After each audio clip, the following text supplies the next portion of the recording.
Assalamualaikum warahmatullahi wabarakatuh. Apa kabar kalian hari ini anak-anak? Semoga kalian dalam keadaan sehat ya. Dalam video kali ini, saya akan menyampaikan materi bab 2, yaitu norma dan keadilan. Norma berasal dari 3 bahasa. Bahasa Inggris, norm, bahasa Yunani, nomoi atau nomos, dan bahasa Arab, kaidah. Norma merupakan kaidah, aturan, atau adat kebiasaan atau hukum yang berlaku dalam masyarakat. Juga dapat diartikan aturan atau ketentuan yang mengatur kehidupan warga masyarakat, dipakai sebagai panduan, tatanan, dan pengendali tingkah laku. Dalam kehidupan bermasyarakat, setiap manusia memiliki perbedaan kepentingan.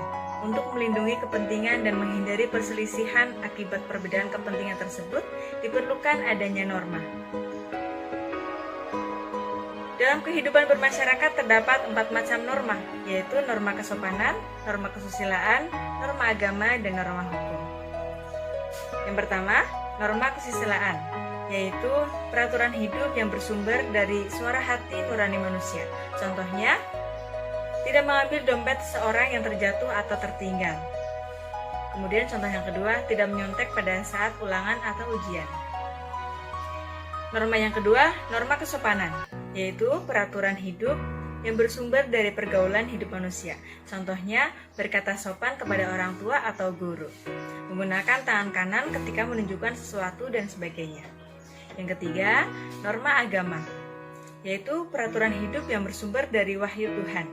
Contohnya, melaksanakan ibadah sesuai dengan ajaran agama yang dianutnya. Kemudian menjauhi setiap larangan-larangannya. Yang keempat, norma hukum. Norma hukum yaitu peraturan hidup yang dibuat oleh badan-badan resmi negara yang bersifat mengatur dan memaksa, sehingga perintah dan larangan dalam norma hukum harus ditaati oleh setiap warga negara. Contohnya, kewajiban memiliki SIM bagi pengendara kendaraan bermotor.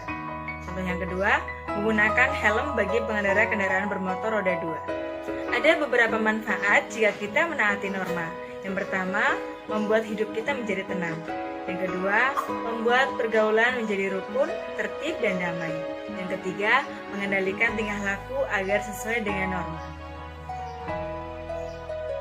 Ada pula akibat pelanggaran terhadap norma bagi masyarakat.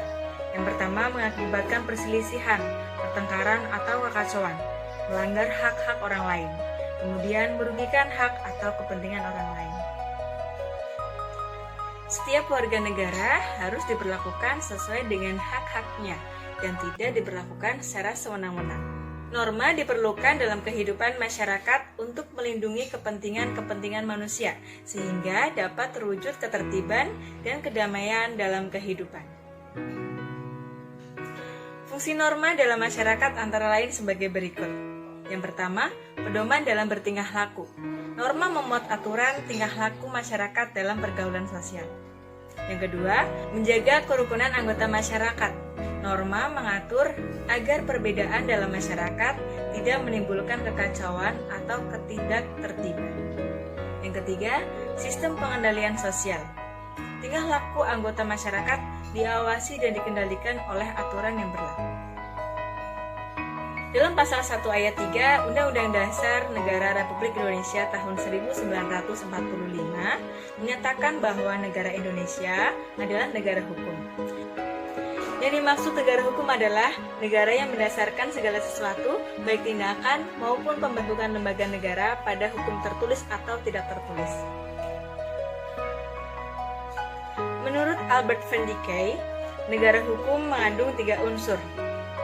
Yang pertama, supremacy of law, dalam arti tidak boleh ada kesewenang-wenangan sehingga seorang warga harus dihukum jika melanggar hukum.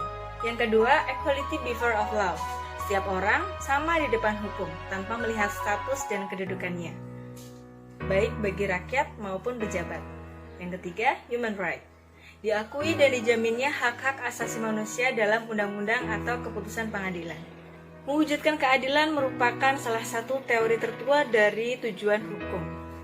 Keadilan berasal dari kata dasar adil.